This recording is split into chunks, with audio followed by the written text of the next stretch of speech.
is about a year since Messi won the World Cup, and this World Cup win might be all Messi's, but it can also be considered quite a win for the football world. This is because it would be ironic for the best player of all time to take a bow without laying his hands on the World Cup. It is beautiful how Messi was able to win the World Cup when most people had finally given up on him ever winning one. But the interesting thing is he almost never got the chance to play at the 2022 World Cup. This is not because Argentina struggled to qualify, but because he almost died.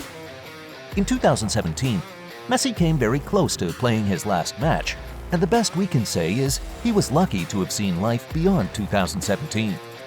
The first objective of being in the top 3 for Champions Cup qualification next year. When football fans look back in time, they will always remember Messi's World Cup win. However, if things had been just a little different, the 2022 World Cup would have perhaps been a perfect time to celebrate the life and times of the Argentine wizard.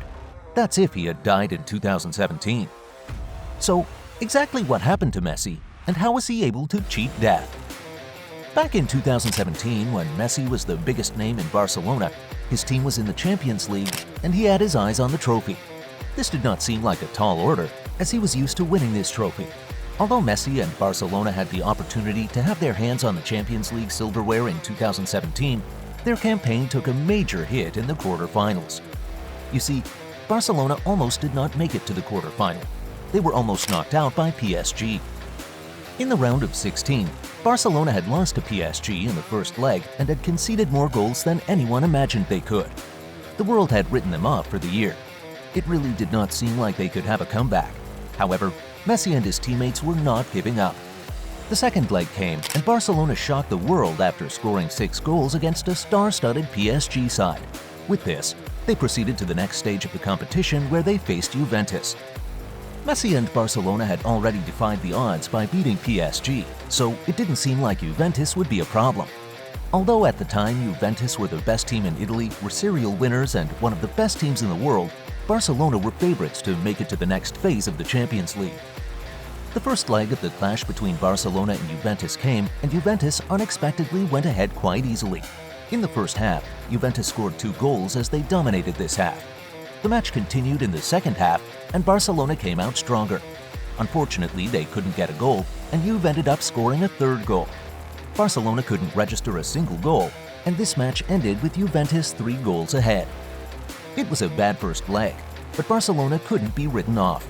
The second leg came, and Messi was keen on getting his team into the next stage of the Champions League.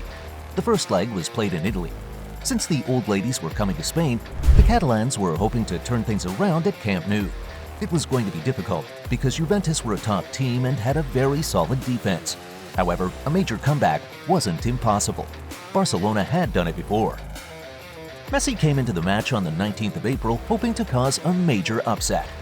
The old ladies, on the other hand, were ready to get to the next round as they had already won leg in the semi-finals.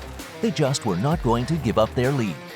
The game started and Messi tried all he could to get the ball into the back of the net, but his attempts were not good enough.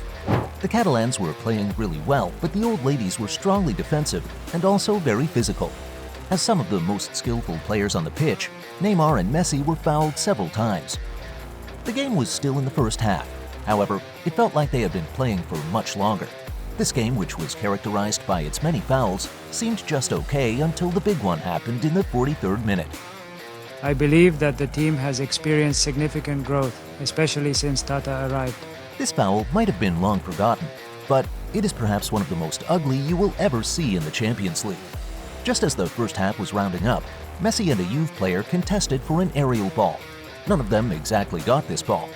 This would have been okay for the two teams. However, what happened next could have made the 19th of April a black day in the Champions League. Messi had jumped very high to win the ball, and he could have landed quite comfortably. Unfortunately, things didn't go according to plan. During the contest for the ball, a Juve player bumped a little too hard into Messi. This seemed like a regular part of football. However, it caused the 8-time Ballon d'Or winner to fall awkwardly. Beyond merely having an awkward fall, this fall could have been the player's last as he landed on his neck. It was difficult to understand how serious this fall was, but the man could have broken his neck. After this fall, one could have heard a pin drop in the stadium as no one made a sound. The stadium was absolutely quiet for a while, and it seemed like something bad had happened to the best player in the world. The fans could only hope Messi was perfectly fine. Well, if he had stood up just after the fall, maybe things wouldn't have looked so bad. But he stayed on the floor until medical personnel at the stadium rushed towards him. On getting to where he was, the medics carried out a couple of checks, and Messi made it clear he was fine and he could continue with the match. Maybe to Messi this wasn't a big deal, but the fans were surprised as they felt he could have died, and since he did not die, there was a likelihood he would be in bad shape and he would not be able to continue with the match. Even if he felt he could continue, the fans thought this was a bad idea. After what he survived, it appeared it was just best for Messi to get some rest. But the fans were wrong.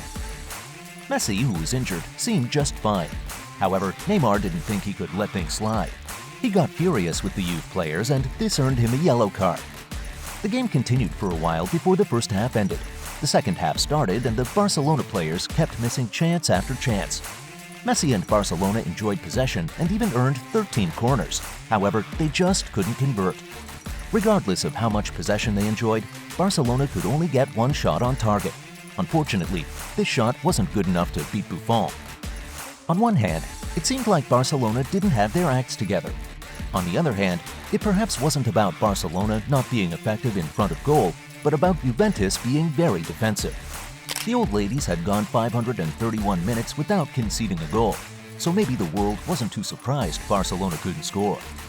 Although Barcelona lost and couldn't go on to the next stage of the Champions League, Barcelona and Juventus fans were glad Messi was perfectly safe. Messi's awkward fall in the match between Juventus and Barcelona was not the first time he almost died. About 6 years before this crazy fall, Messi almost died. Unlike the fall in the match between Juventus and Barcelona, this time his near-death experience wasn't in a football match. Also, things could have been avoided if he had stayed back at home that day. And now we have the opportunity to play in the final. This is a great accomplishment for the team, and we are excited to see what the future holds. And his coach wasn't having it. You see, Pep wasn't comfortable with this loss, and he needed to fix what he felt was wrong with his team. Due to this, training had to be done earlier than usual. Messi, obviously tired, had overslept, and in the bid to get to training quickly, drove off in a fast car. This car was a Lamborghini, and if the Argentine had known that this car wasn't going to get him to training, he perhaps would have chosen another car. Well, he didn't know, so he drove off to the training ground. The Lambo never got to training, as there was an accident and Messi had to crawl out of a damaged car. This could have killed someone else, but Messi was lucky to have escaped. It is easy to say Messi is lucky, but what do you think? Let us know in the comment section below. Also, if you enjoyed this video, please click the like and share buttons. See you in the next video.